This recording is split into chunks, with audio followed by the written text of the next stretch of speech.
Okay, hi everybody. We are back with the Wounds of God, and we are on chapter 4, which is called The Poor in Spirit. Cecily had put something up her nose. She came running into Mother from the garden with an air of great importance to communicate her news. There was a stone inside my nose, she said impressively. Oh no, let me look. Come here into the light by the window. Oh heavens, there is too. Just a minute, let me get my tweezers. Mother went for the tweezers that she kept hidden away in the box of private things. She would never let the little ones play with them because she said some pairs of tweezers were better than others, and having in the past wasted her money on tweezers that wouldn't work properly, she didn't want to lose a good pair. She kept them from plucking out the bristly hairs that grew on her chin. In general, Mother was in favor of hair and refused to shave the hair off her legs or under her arms like Therese and I did. But then she wouldn't go swimming at the sports center because she was embarrassed to be the only lady with hairy legs and armpits. She didn't mind the beach because you can get away from people there. So what she thought about it wasn't quite straightforward. As she said herself, you can't always close the gap between what is and what ought to be. Anyway, she drew the line at bristly chins. She poked about in Cecily's nose with the tweezers, but the stone, though it was low enough to be seen, was too high up and too well lodged to be freed with the tweezers. I daren't push it all in case it goes even further. Beth, fetch me the pepper. Honestly, Cecily, you really are the end of me. Beth brought the pepper, and Mother shook some onto the back of her hand. Here, sniff this, she said, holding it up to Cecily's nose. Cecily obediently sniffed it and sniffed it some more. Her eyes watered a bit, but nothing else happened. Oh dear, bother it. I'd better phone your daddy. He'd be coming home in a half hour anyway. We shall have to take you to the hospital. Mother phoned Daddy at the bookbinding place where he worked, and he said he would come home straight away and take them in the car up to the hospital. Therese, will you give Mary and Beth their tea if I'm not back in an hour, said Mother. You can heat up the stew from yesterday. And there's an apple pie in the cupboard. Open a tin of evaporated milk. I don't know when we shall be home. You know what it's like waiting in casualty. You could grow old and die before you ever saw a doctor. Come on, Cecily, don't start crying. You'll be all right. Fetch a book to look at and a dolly to play with. Can I come too, I asked. Will be a long time, Melissa, are you sure? Yes, I can bring my homework. I wanted to see what the doctor would do. Daddy came home and we bundled Cecily, who was whimpering by now, into the car and set off for the hospital, leaving Mary and Beth waving in the doorway. The hospital was a large, dingy building constructed of flat expanses of pale blue stuff and plate glass windows. There were no spaces left in the car park, so Daddy went in search of somewhere to park while Mother and I took Cecily in. Cecily and I sat in two of the chairs that lined the corridor while Mother gave our details to the receptionist, who sat behind a glass panel in the wall. A wide doorway led out of our corridor into the next corridor. That was also lined with chairs and people sitting on them waiting. A notice over the doorway said X-ray with an arrow pointing one way to fractures with an arrow pointing the other way. The walls were painted with buff-colored gloss paint. Under the plate glass window that looked out into the car park stood an old-fashioned radiator, and in front of it a low coffee table stacked with black copies of Country Life. Back copies. Someone had pushed a cardboard box with some rather dirty toys in it half under the table.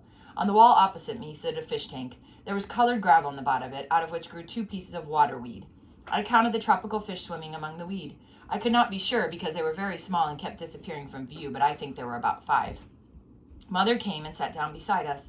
I do hope we won't be here too long, she said. Come and sit on my knee, Cecily. I'll read you your book. Cecily shook her head. It hurts in my nose, she said. I want the stone out now. A doctor, I suppose he is a doctor, he's wearing a white coat with the buttons undone, came walking along our corridor out into the next corridor where the other people were sitting. He stopped beside a rather prissy-looking lady with a little girl about 5 years old. The little girl's arms was encased in plaster. The doctor looked down at the little girl. Hello, he said in a jolly sort of way. How are you? The little girl stared at him and didn't say anything. The doctor had short, frizzy black hair except for a bald bit on top. He was wearing glasses with gold rims. He kept his hands in his pockets and he had a clipboard tucked under his left arm. He smiled at the little girl, but she didn't smile back. He took his hand out of his pocket and took hold of the clipboard and read the papers on the front of it for a minute. Well, Mrs. Robbins, he said in a brisk sort of way, looking up from the clipboard at the lady. This shouldn't take a moment. We'll just take her dressing off and have a look at her. All right? Thank you, doctor, murmured the lady, but the silent little girl came to life quite unexpectedly. No, she cried out. No, you can't. No. She sounded quite panicky. The lady with her looked embarrassed and cross. Don't be silly, Sarah, she said sharply. Oh, don't worry, said the doctor. We'll have that dressing off in no time. Stop it, Sarah. Don't be such a naughty girl. The lady's voice was rising in irritation over the top of the little girl's voice. She was screaming incoherently. No, no, you can't take my dress off, and starting to cry. Now, come on, Sarah, if you'll just bring her along here. We'll have it off in no time, said the doctor. They disappeared down the corridor out of sight, the little girl still crying and protesting, her mother still telling her off. Why didn't he listen? Why didn't he think? What was the matter with him? I looked at Mother, who was shaking her head in disbelief. I bet you that child's never heard the word dressing before, she said. Her mother will always have called it a plaster. Somebody needs to tell these young men that unless you listen and observe and use your imagination to get below the surface of what you see, you're not fit to be trusted with other people's lives. Silly fool. That was our name they called there, wasn't it? Come on, Cecily. Now you must be brave and very, very good. If you want that stone out, you must do exactly as the doctor says. No crying and no fuss. Our doctor was a lady doctor. She had a small office in a cubicle at the edge of the ward. It had a big poster on the wall covered in color photographs of all the different kinds of injuries it was possible to do to your eye, and underneath each picture the information about appropriate treatment. Mother sat down with Cecily on her knee, and I stood in the doorway because there was no room for another person. Mother explained what Cecily had done, and the doctor listened quietly. "Can I have a look in your nose?" she asked Cecily. Cecily nodded solemnly. She tipped her head back with a tragic look on her face. I think she was enjoying it, really. The doctor had a pencil-shaped torch to peer into Cecily's nose. "Oh, yes, I can see it quite easily," she said. "Stay like that, and I'll see if I can get it out." She had a long, fine steel instrument with a circular loop at the end, and she used this as she tried carefully to hook out the stone. All she got was a bit of snot. She sat back thoughtfully. She said, "I'll have another go, and if that fails, we'll have to try something else." But Cecily suddenly drew in her breath and sneezed an enormous sneeze. The little stone shot across the table and ricocheted under the doctor's desk. "That thing tickled my nose," she said. When we got onto the corridor again, Daddy was sitting there flicking through a copy of Country Life. "Look, I found the house for us," he said. His thumb was marking a page with a picture of an old farmhouse. It had a thatched roof, and its sloping lawn ran down to a duck pond. There were big oak trees dotted around here and there in the garden. Mother smiled. "One day," she said. The doctor had given Cecily her stone wrapped up in a tissue, and Cecily showed it to Daddy and to Mary and Beth and Therese when we got home. They all admired it respectfully. I told Daddy in indignation about the little girl and her plaster. He nodded and nodded. "When you grow up, Melissa, my dove," he said, "remember that little girl. You can go to university and train your intellect. You can go to college and learn all sorts of skills. You can be an apprentice and be taught a trade, but understanding, you yourself must listen to the wisdom of life itself to learn understanding. They can't teach you that in university or medical school or technical college or anywhere in the world. Now then, I don't know about you, but I fancy a bit of cheese on toast." At bedtime, Cecily's stone was put in a jam jar on the mantelpiece, and I carried her up to bed while Mother checked Mary and Beth's teeth in the bathroom. Mother read them a story, and they played their bedtime game and had their prayers. Then she tucked them into bed. "Mother, you said you'd tell me about Brother Francis," I said when they were snuggled in. "Yes, I know. I haven't forgotten. Draw the curtains and light the candle. Dear me, it's been a long day. Ah, that's better. Settle down now, Cecily. Stop wriggling like that." "Well, then, this is Brother Francis' story. What do you know about him?" "Not much, I think, except that he was Brother Tom's friend and made him laugh. The two of them had grown up together in the same neighborhood, and they both came from farming families. But Brother Francis's family were richer and of considerable social standing. So although they had been acquainted, it was not until the differences between them were ironed out by their shared life of simplicity and poverty in Christ's service that they discovered each other as friends. Of course, a man in monastic life was supposed not to have any particular friendships, being given as a friend to all men for the love of Christ, but set apart from intimate relationships, again for the love of Christ. But understanding flourished more readily between some men than others, and in that abbey, natural affection was seen as a grace and a gift, provided it did not begin to develop into the kind of friendship that made other people feel shut out or unwanted. And Brother Tom and Brother Francis got on well. Anytime you wanted to know how Brother Tom was, you could ask Brother Francis, and he could tell you at once, because he loved him and understood him, and also because Brother Thomas was a straightforward kind of man, who shouted when he was angry, wept when he was sad, and fell asleep when he was weary, whether that was in bed or during the long Psalms of the Night office or in the middle of Father Matthew's Greek lessons. Anytime you had asked Brother Thomas how Brother Francis was, though, he would probably have said, "All right, I think. He seems cheerful enough," because Francis always did. He was courteous, he studied hard, he prayed earnestly, he had a smile for everyone, and he kept his own counsel regarding his private thoughts and feelings. He was cheerful at all times and had an irrepressible sense of humor, which, along with the tendency to get into conversation at the wrong times, got him into disgrace now and then. Brother Francis made himself pleasant to everyone and was well liked. If he had a dark side, it was not obvious. If he had troubles, no one knew, and everyone was well content with this state of affairs, except Father Matthew. "He's like the froth on a wave, that young man," he would say to Father Peregrine. "There's something insubstantial about him. All this light-heartedness is pleasant enough, but he seems insincere to me. He's not a minstrel or a court jester. He's a man of prayer, and he ought to behave like one. He's too happy. You mark my words, this eternal smile of his covers an emptiness within. He needs sobering up, that lad. We must be more strict with him." The abbot considered the matter. Father Matthew, though admittedly not the most sensitive of men in helping the novices in his care through their struggles, did have, one could not deny it, an uncanny ability to spot and expose their weaknesses. If he said Brother Francis was too happy, he probably was too happy. He was certainly getting under Father Matthew's skin.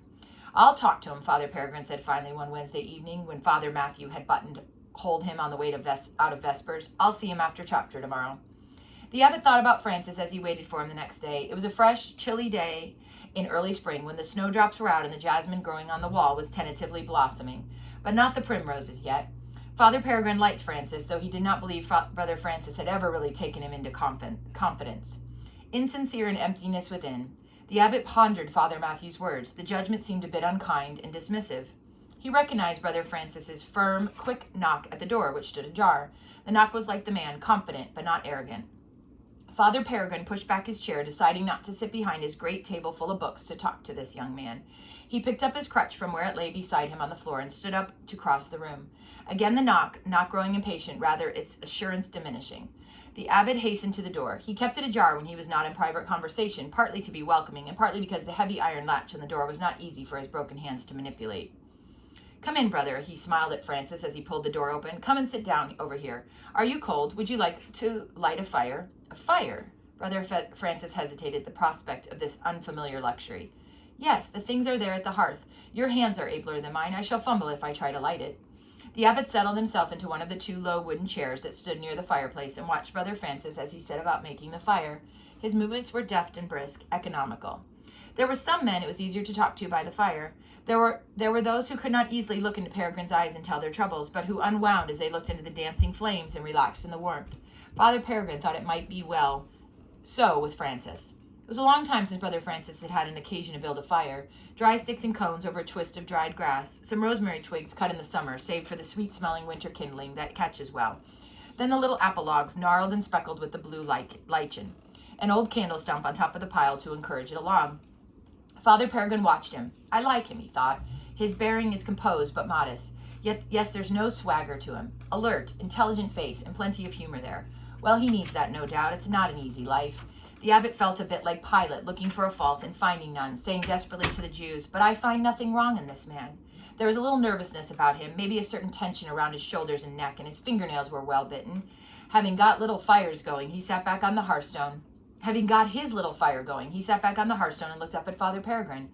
The ready smile that caused Father Matthew such foreboding flashed a bit too quickly, maybe, but then, being required to discuss his vocation with his superior was unlikely to set him at ease.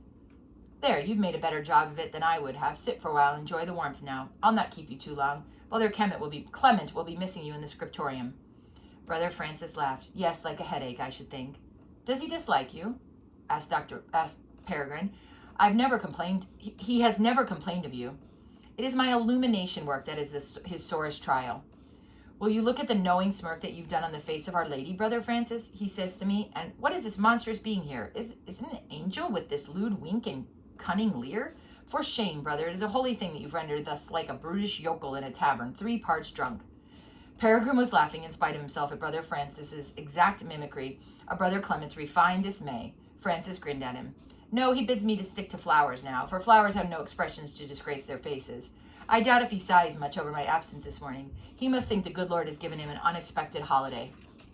Father Peregrine shook his head. "I must see these works of art for myself one day. I remember him speaking of a thing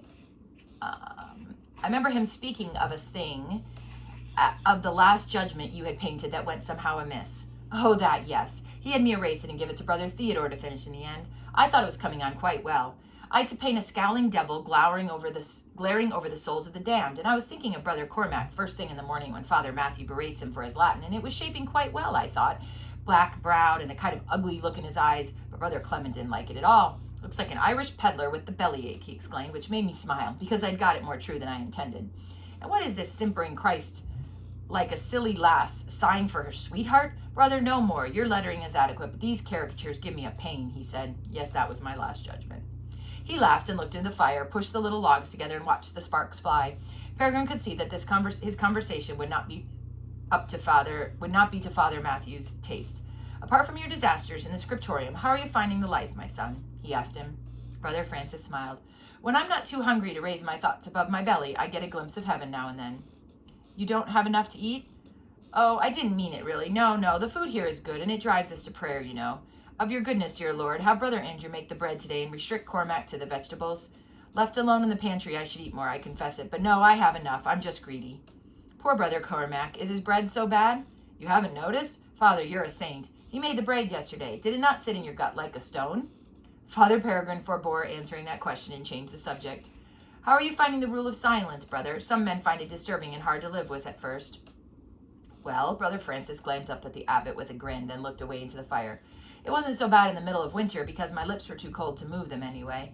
But you must know I'm always in disgrace over my tongue. It has a life of its own, it seems. Not only that, it chatters what's little worth hearing. Half-witted and facetious babble were the words Father Matthew used, and on that particular occasion I own he was not far from wrong. I talk too much and jest too much, speak first and think later. Well, that's honest, said Father Peregrine, but silence, when you are silent, does not oppress you? Francis laughed. I lie like a child in the night, counting sheep until Francis laughed. It is formidable at times, but then I'm small-minded. I lie like a child in the night, counting sheep until I fall asleep at last, and then the bell is clanging, and I am stumbling down the night stairs to matins, drunk with sleep, and cursing the day I ever heeded God's call. The silence then is a happy necessity, for if I were permitted to speak, it would be only a drivel of self-pity and complaint. Yes, Father Peregrine nodded thoughtfully. It's not easy to get used to the night prayers and the broken hours of sleep. Get used to it? By my faith, I had ceased daring to hope there would ever be a time when I'd get used to it. Will I? Oh, yes, you will adjust. Granted, it would be pleasanter to stay in bed, but it is not always a weary business as at first. Brother Francis smiled. Then God be praised, he said. I'll look forward to that. All right, and we are going to stop there with part 1 of The Poor in Spirit, and we will read part 2 in a little bit.